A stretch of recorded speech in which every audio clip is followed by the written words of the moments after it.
Okay, folks, here we are at module number 3, which is absolutely the most critical module you'll take from course number 2. Module number 3 is called the first 10 seconds. It is the importance of the beginning of your sales call and taking that sales call and getting it to your call to action. So critical that SDRs and even account execs understand the importance of the first words that come out of your mouth. So let's get into module number 3, the first 10 seconds, and understanding your entire sales call right now. All right, before we get going, I put this slide in here because it's imperative to understand, this is critical, that there's nothing more important for an SDR than the first words that come out of their mouth. The first 10 seconds of a conversation, of looking at a website, of looking at an email, those first 5 to 10 seconds will actually be the key for people to either listen to you or want to hang up the phone. Either look at your website or go to another website. Either read your email or not. Your first immediate impression in today's world of social media and everything happening so quickly is absolutely critical. This especially holds true when the goal is to get the prospects to engage and continue the conversation that you're starting. So you, the SDR, have just 10 seconds to gain and hold your prospects' attention and to get them interested enough to want to stay on the call and hear more. Let's find out how we do that. Okay, so to break this down, we are going to get into what I call the 5 key principles of a sales conversation. Okay, we're going to look at each one and break it down very specifically so you understand what you need to be doing to get the conversation moving and getting people to stay on the phone or to continue to read your email. Let's see what they are. Okay, the 5 key principles of your conversation, of your sales conversation, is number 1, you need to know your target. Obviously, we went over that in course number 1. Eliminating resistance. This is really going to focus on those first 10 seconds, those first words that come out of your mouth. Crafting your solution, we'll talk about what that means. Social proof and storytelling, absolutely critical to get people interested in what you're saying. And then we take these first 4 steps and we get it to what I call the conversational CTA, or the call to action. What's a call to action? You want them to do things. You want them to set an appointment with your account exec. You want them to set an appointment to talk to you again. You want them to do and take some action to move along the call or move along the sales cycle. So let's look at these individually and see how we get them done. Okay, so number 1 is know your target, okay? Pretty simple concept, but what does that actually mean? It's imperative to know your target, but what does it mean when you're in a conversation with someone? Well, it really means 2 things. It means to confirm that you're speaking with the decision maker or the person that is actually going to either be able to make the decision on whether or not your product or service will help them solve their problem, or can get you to that person that can do that. So talking to the decision maker, the person that can ultimately make the call on taking the conversation to the next level, is absolutely critical. Think about it. If you actually spend time talking to the wrong person, well, you not only wasted your time, you wasted their time, and the chances of things going further are slim to none. Second is in knowing your target is you also, it means that you also understand their business and the problems that they might be experiencing. You can't just have generic problems or you can't just approach every prospect generically. Knowing that prospect, going back to the research we spoke about, knowing your prospect and the problems that they may be suffering from is critical. So knowing your target knows that you're speaking to the right person and that you understand their business and the problems they might be experiencing. Okay, number 2, eliminating resistance. Let's get into that first 10 seconds I mentioned back at the beginning of this module. So what does eliminating resistance mean? Well, as sellers, we must immediately break down the prospect's sales resistance. We all have sales resistance. If we ever get a cold call ourselves, how do we react, right? We have resistance because we understand or can sense right away that it is actually a sales call. And for the most part, we have a knee-jerk reaction and we want to hang up the phone.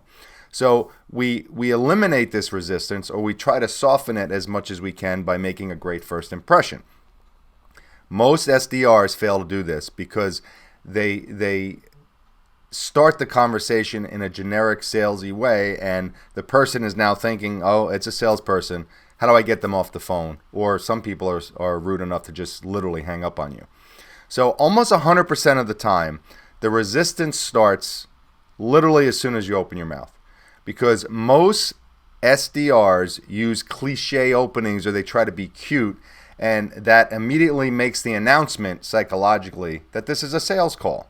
So I'm going to go over the next couple of slides what you should be doing and what you should not be doing when you first open your mouth on an initial sales call. Okay, so here is a slide that's really going to point out some of the awful, terrible cliches that many SDRs use, or anyone that does cold calling. These are the things that people open the calls with, and the person on the other end knows immediately that it's a sales call, and the resistance starts right away. So let's take a look at these, and these are the ones that you really want to try to avoid. Okay? How are you today is a big one. Hi, Mr. Smith. This is Joe from Richmond Plastics. How are you today? Absolutely terrible opening line. Resistance is built right up. Is this a good time to talk? Could I have a few minutes of your time? I was wondering if maybe you would be interested in. Clearly a sales sentence. Hi, this is your name, and I'm calling to tell you about. Not good. I'll only take a minute of your time. Are you looking for ways to become more profitable? Terrible, especially if it's right in the beginning in the first 10 seconds. I have a product that can save you money. And the final one is, I'm in the business of making our customers more successful. So take a look at those carefully and see if you actually say those yourself. If you do, stop it. Stop saying those pretty awful opening lines, those cliches that so many people who make cold calls do. If you find yourself doing them, get them out of your conversational language. I'm going to show you next how to actually open up a sales conversation, and what this will do, it will avoid resistance almost immediately. Let's check it out. So here you will see how you can open without resistance, and it's actually fairly simple. So you'll see on the slide here that I talk about how are you as really being the worst thing that you can say, and what most SDRs and people making cold calls say all the time. See, every buyer on the planet has heard that exact phrase at the beginning of a sales call, and that they obviously didn't want to take the sales call. When you call, your buyers are usually busy. I want you to really remember this. Think about this. Your buyers are usually busy doing other work, which means that you are pretty much almost 100% of the time interrupting them. Okay? So instead of ignoring this fact, instead of hoping you're not interrupting them, actually, I like to use it to my advantage. So here's an example. Hi, Mary. This is Peter Smith. We've spoken on LinkedIn. Let me pause there. We've spoken on LinkedIn is your warmed up prospect. You're talking to a warmed up prospect. That 4-word sentence, we've spoken on LinkedIn, is huge because you're not someone calling out of the blue that they have never heard of. So let me start that again. Hi, Mary. This is Peter Smith. We've spoken on LinkedIn. I know you weren't expecting my call. Have I caught you at a bad time? Now, I know I train not to use closed-ended questions that end in yes or no, but this is actually very useful here because for the most part, you're going to get one of two responses. No, I have a few minutes. Nice to talk to you, Peter, because they have heard about you. Or, actually, I am kind of busy right now. And then you would take it to the next step. Well, when is a good time to call?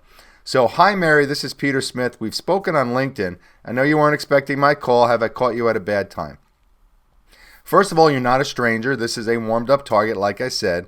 Understand that when it comes to receiving a sales call, it's always a bad time. So it's a refreshing change when the person who's making the call recognizes this up front and admits it to the person receiving the call. You will usually receive an honest answer here to continue the conversation. Like I said, one of two responses. So that is a really good way to open and lowers the resistance considerably by using not only the warmed up response, but have I caught you at a bad time? Now let's look at some other ways you can lower resistance. So here are some conversational ways to lower resistance that you, again, with practice, you'll start doing these things at a rather normal clip. But if you're not doing them now, your success is not going to be as high. So number one is take a pause. Really pause between your sentences. Successful SDRs, there's been tons of studies on this.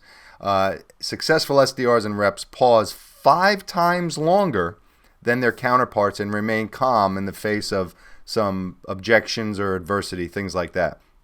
When a prospect introduces a concern, don't be afraid to take a breath, take a pause, and consider exactly what you're going to say next. Number 2 is tonality and slowing down. Don't talk fast. Project authority when addressing concerns by speaking slowly, calmly, and with certainty. By doing this, you avoid sounding like a salesperson. Don't have any type of desperation in your voice whatsoever. Here's another one. Talk less. Shut up. Stop talking. One of the biggest problems with sales reps and SDRs and anyone in sales is they talk too much because they can't stand silence. Silence is actually your friend. The best reps and SDRs, again, with studies that have been done, talk much less than the average one. Take breaths, be calm. I believe the last study I saw is they speak 37% less than an SDR who's not nearly as successful. So be calm, be quiet after asking a question, listen to their answer, make them feel understood. And going back to course number 1, remember, fish with that net, not a lure. Don't sell right away, even if they start voicing a concern. Keep asking questions. And finally, validate. Speaking of concerns, validate their concerns. Give your buyer the gift of feeling understood. And if you do that, you'll really carry some powerful influence in the conversation because people are not used to being heard. Use the phrase, "That's a valid concern, Kate. It seems like you're pretty torn on what to do here." Empathy, validation, concern. Huge, huge ways to lower resistance and get people talking on the other end. You will have them feeling like you're an ally that's truly trying to help rather than just a salesperson who's trying to just sell them something. So give those a shot. Concentrate on these. Record yourself. Listen to what you're doing and try to make improvements every single time. Okay, number 3 is what we call crafting your solution. I mentioned this when I brought up the 5 concepts, but I didn't really tell you what it is. Well, what crafting your solution really means is framing the context of their problem in the conversation and not being generic. It's always better to craft your solution within the context of their problem. So most reps make the mistake of talking about the features and the benefits of their product and service and their company, and they do this and they don't even know what their prospects' actual problems are. Remember, it's not about you and your company, it's about them and their problem. You have to lead with the problem that you solve. And if the problem is very specific, how does your solution solve their specific problem? So let's take a look at some of the ways you can do this. Okay, here are some strategies to craft your solution. Remember, you're leading with the problem that you solve, not your product or service. So number 1, confirm that there is a problem. Before you sell your solution, ensure your prospect is convinced that they actually need to solve their problem. They may not even know they have a problem, which is another story that you actually have to convince them that they have something that they should solve or do better in. Social listening. What's social listening? Well, that means do your online research. We've talked about how important research is, but this is a little step further. It's called social listening. So for example, if you're in the business of selling gym equipment, let's say, you go online and you find forums or blogs where the conversation is around gym equipment, and then you kind of take some notes, listen to what the users are saying or what questions they're asking, and tailor your conversations based on that. You will actually see, let's say it's gym equipment, you'll see top 5 things to reduce stress on your gym equipment. Well, there's a problem right there. Gyms are having problems. One of their issues is the stress on their gym equipment. That's a problem that you can solve, and you found that by doing some social listening research. And finally, engage them then inform them. And what this means is when first contacting your prospect, ensure your message targets the business pains the prospect is facing right at the beginning. You want to try to capture that person's eye or ear right away, whether it be phone or email. The goal is to encourage your prospects to read on or hear more about what you have to offer by mentioning their pain first. And that's what we're going to get into when we get into the social proof in the next point, and you'll see exactly what I'm talking about. So before we get into step 4, which is social proof, let's actually start looking at how this conversation is taking shape. So we're going to continue the conversation from the opener where we lowered the resistance, right? Where we said, am I contacting you or am I calling you at a bad time? So here's an example of continuing the conversation, okay? You started without building any resistance. Now you're getting right into crafting your solution by starting to explain that you understand the challenges they may be facing. So they say to you, no, I have a few minutes. Here's your response. Great, I'll be brief. So as you may know, we work closely within your industry, and over time we have seen that most companies your size face similar challenges. This year specifically, we have seen an increase in factory injuries during third shifts. How do you guys fare in that area? Open-ended question there. Now they're going to answer that question, well, and they'll say, well, actually our third shifts are great, or actually no, our injuries are higher during our third shifts.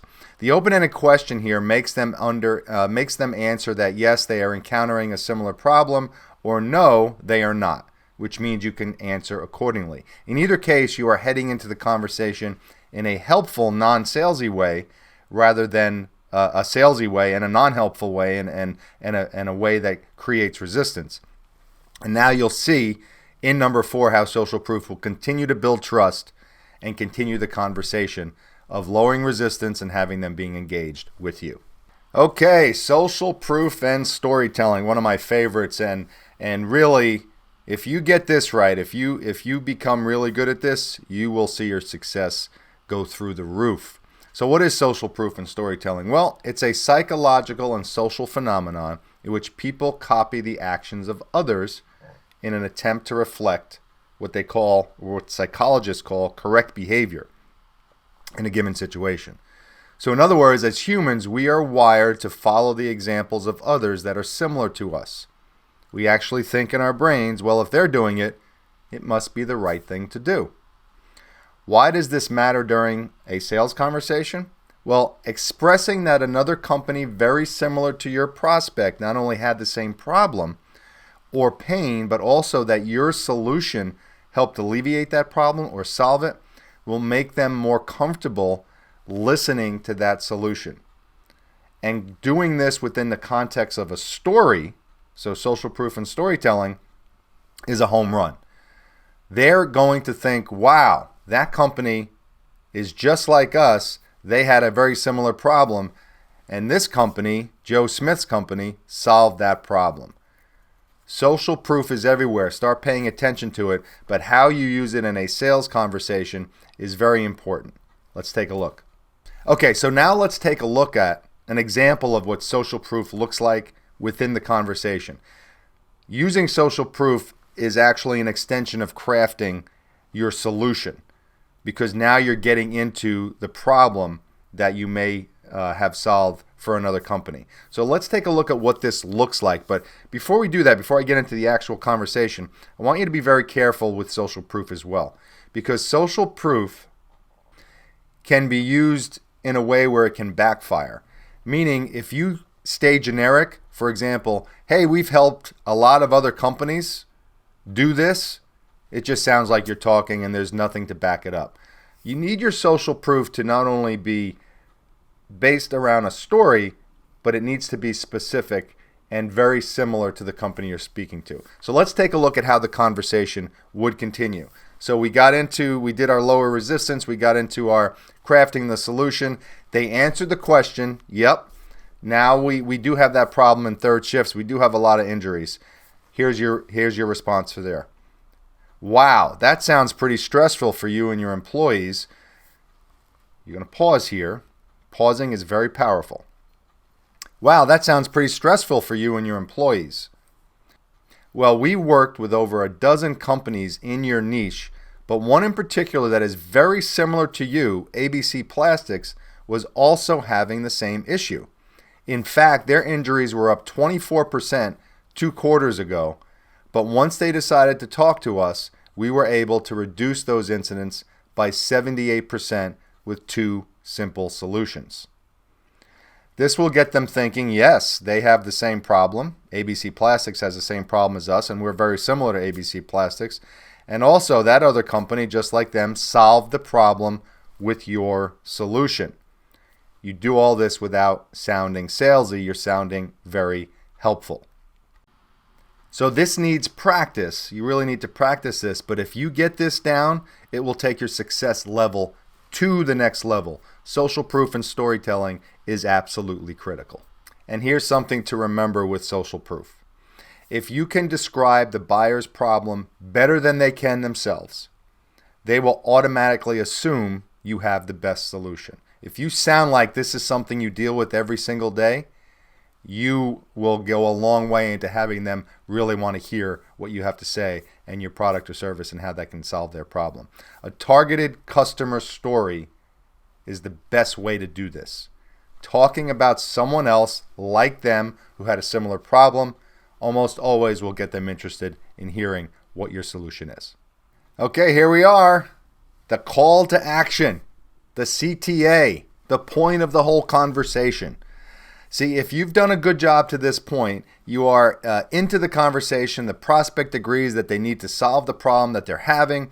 It's time to call them to action or get them to the next step of the process, which is the conversation or the sales demo with the account rep. You need to set the next appointment.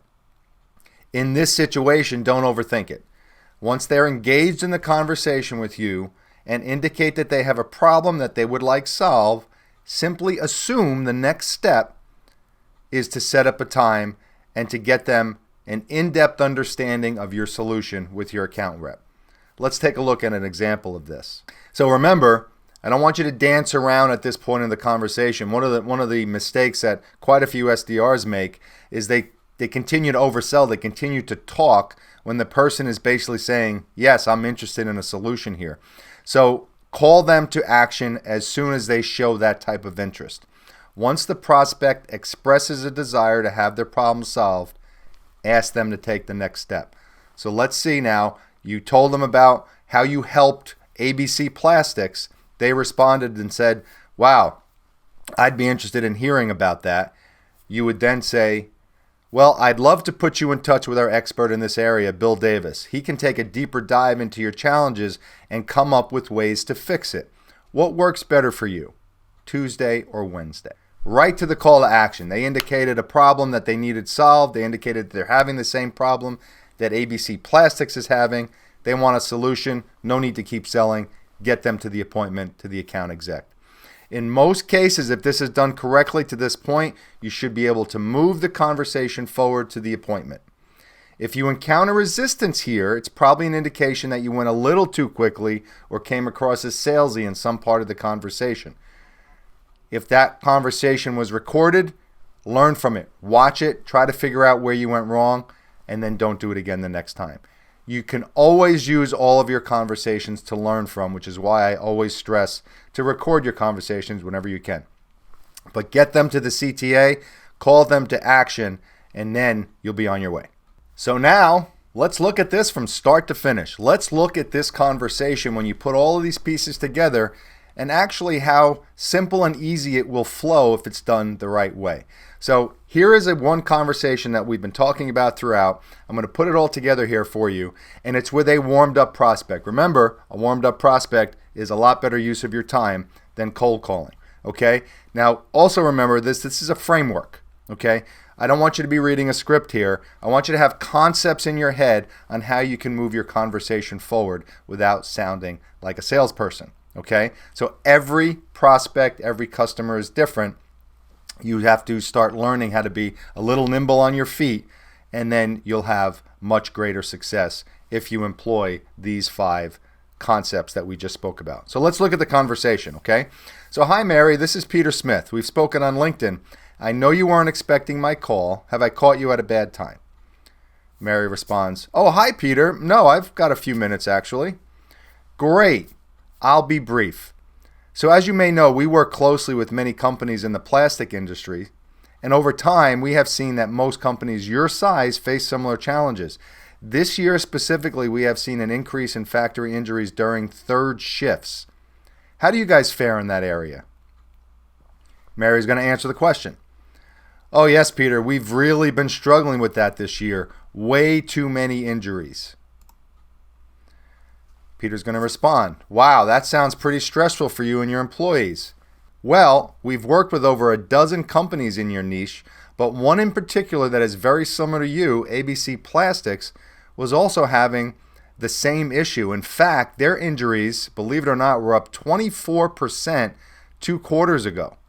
But once they decided to talk to us, we were able to reduce those incidents by 78% with 2 simple solutions that we have. After hearing this, Mary says, wow, those are pretty great numbers. How did you guys do that? Then Peter will finally get to the call to action. Well, the system we have for tracking man hours is second to none. You know what? Why don't I put you in touch with our expert in this area, Bill Davis? He can take a deeper dive into your challenges and come up with the ways to definitely lower those injury rates that you've been having. What works better for you, Tuesday or Wednesday? There's the conversation from start to finish, and if you really think about it, it only took about 3 or 4 minutes. This is how a good conversation can go, and again, there's going to be variables to this based on the prospect or the customer that you're speaking to. But in essence, if you start with a lower resistance introduction, you get into their problem that they're having, then you get into the social proof and the storytelling about a problem that you solved for another company similar to them, and then you get to the call to action, you'll really start setting yourself apart and becoming a very, very successful SDR by employing these 5 simple concepts. Now, here's the final thing I want you to remember as we are wrapping up Module 3 in course number 2. Remember, set yourself up for success as much as possible. What you do prior to a call is as important and as crucial as what you do during the call. You want to make the best use of your time and put yourself in the best position to be successful. You don't want to waste your time or your prospect's time.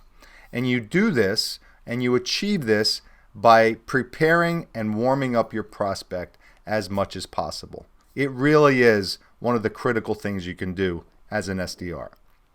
From there, following these conversational steps and understanding, once again, that every prospect and every potential customer is different, but following these steps will absolutely increase your calling success day after day, week after week, and month after month. Thanks for watching course number 2 and getting through the final module. Don't forget to fill out the assessments. Once you get them right and you pass the assessments, you will now have a badge for cold conversion on your Overpass profile, and you will then set yourself apart by showing people that you are exceptionally trained and ready to go in this area. Congratulations. We'll see you in course number 3.